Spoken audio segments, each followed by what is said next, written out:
মুসলিম আকুল মুসলিম হাদিস শরীফের অর্থ মুসলমান মুসলমানের ভাই। 27 নম্বর হাদিস শরীফ, আহাব্বুল বিলাদি ইলাল্লাহ মাসাজিদুহা ওয়া আবগাদুল বিলাদি ইলাল্লাহ আসওয়াকুহা।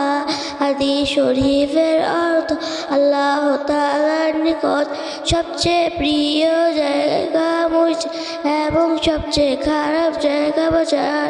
28 নম্বর হাদিস শরীফ, ইয়াকুম ওয়াল হাসাদা ফাইন্নাল হাসাদা ইয়াকুলুল হাসানাতি কামা তাকুলুন নারুল হাতাব।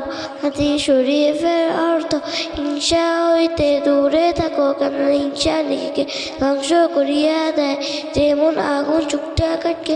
29 নম্বর হাদিস শরীফ, আকসিরু যিকরা হাযিমিল লাযাতিল মাউত। হাদিস শরীফের অর্থ তোমরা অধিক পরিমাণে মৃত্যুকে স্মরণ করো, কেননা মৃত্যু দুনিয়ার সাথে ধ্বংস করিয়া দেয়।